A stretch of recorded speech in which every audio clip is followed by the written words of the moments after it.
Oke, di kesempatan kali ini saya akan bahas mengenai ini initial setup controller Aruba.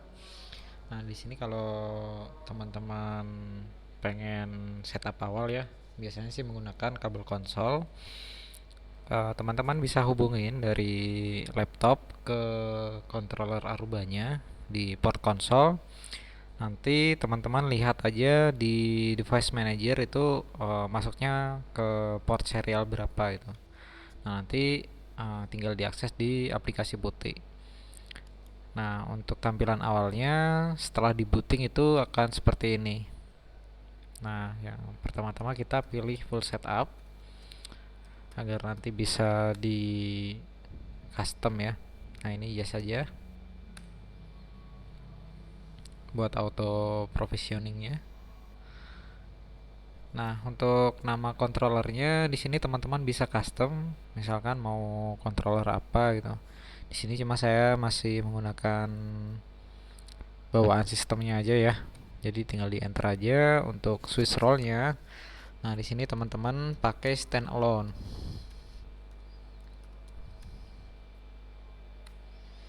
Nah, default VLAN ID-nya itu VLAN 1. Nah, kalau misalkan teman-teman uh, punya switch sendiri nih yang dihubungin ke controller, nanti teman-teman VLAN-nya bisa ini ya, bisa disesuaikan dengan konfigurasi switch masing-masing.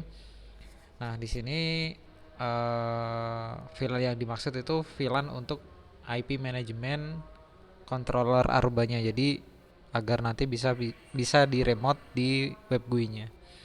Nah, di sini VLAN satu aja. Ini portnya port kosong. Modenya akses. Oke, ini IPv4-nya. Di sini saya sesuaikan dengan network saya.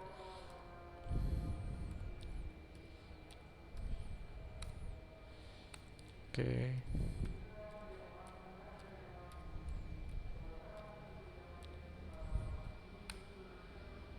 DNS-nya ini teman-teman bisa isikan DNS-nya dari provider atau dari DNS Google juga nggak apa-apa sih. Nah, ini untuk IPv6 saya skip aja. Nah, untuk country code-nya di sini kan di Indonesia. Nah, ini pilihannya ID aja. Nah, ini yes. Untuk waktunya Asia Jakarta ya.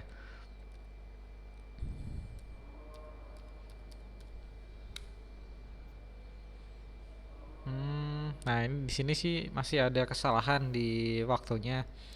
Cuman bakalan saya perbaiki saat controllernya ini udah bisa terkoneksi ke internet. Biasanya sih auto ngesync sih dia. Jadi ini kalau mau dibetulin manual nggak apa-apa, atau nunggu controllernya ini bisa terkoneksi internet. Nah, biasanya itu langsung otomatis ngesync dia. Jadi waktunya akan langsung dibetulkan otomatis gitu. Oke, next aja. Next. Nah, ini untuk passwordnya buat masuk ke SSH sama halaman web GUI-nya nanti. Oke, ini udah saya masukkan passwordnya. Nah, sekarang ini ada verifikasi data yang di atas itu yang udah kita setting tadi udah betul atau belum. Nah, kalau misalkan belum, bisa dikontrol P untuk mengulangi proses yang sebelumnya. Nah, kebetulan di sini udah betul, saya yeskan aja.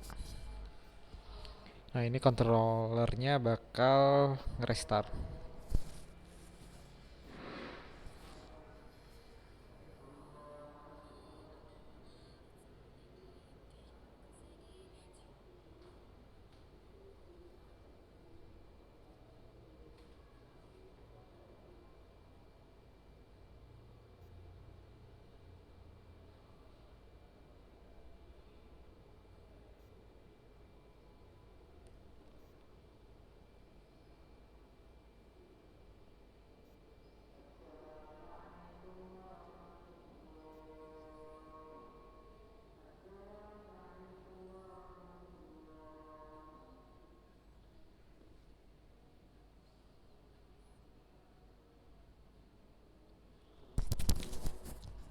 Nah, ini kita tunggu aja proses ini ya restartnya ya. Kalau untuk restartnya sih kemungkinan sih di 2 sampai 3 menitan. Emang agak berbeda sih dibanding dengan Switch sama perangkat milik yang lain ya, kayak Cisco gitu, itu lebih cepat dibanding controller ini.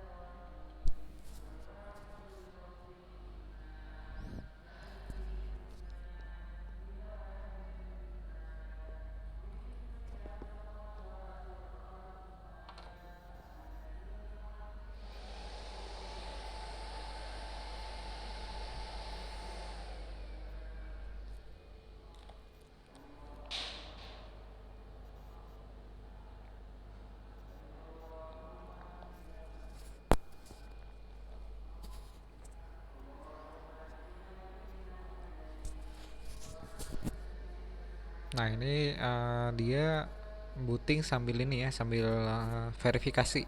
Jadi misalkan tes RAM-nya oke, baru lanjut lagi, lanjut lagi, lanjut lagi gitu. Jadi itu sih yang bikin lama sih.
Sambil proses booting kita bisa cabling di perangkatnya.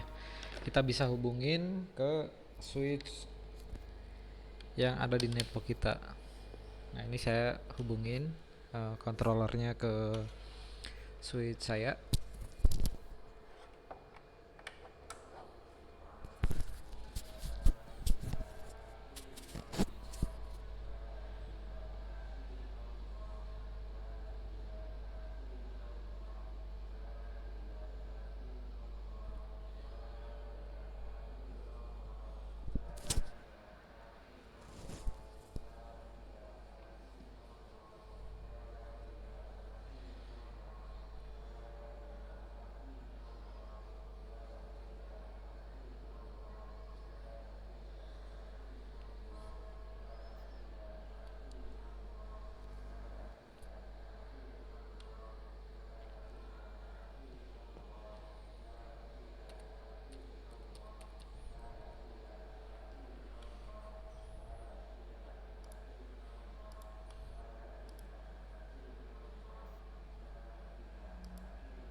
Nah, di sini udah selesai bootingnya, nanti akan muncul tampilan login ya.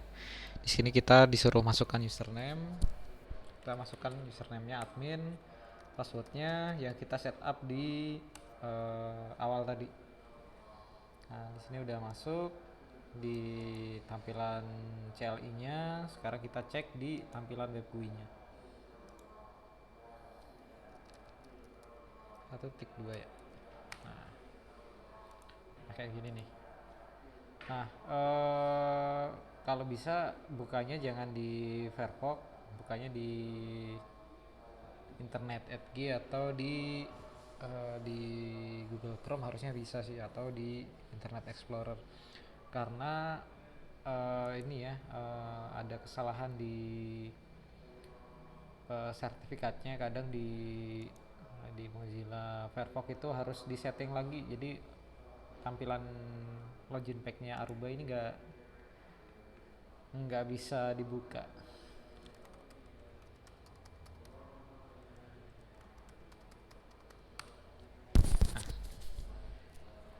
Kayak gini tampilan awalnya. Ada overview, infrastruktur, security, service, configuration, diagnostic, dan maintenance. Nah, untuk video selanjutnya saya akan mungkin ini ya, buat license Arubanya kali ya.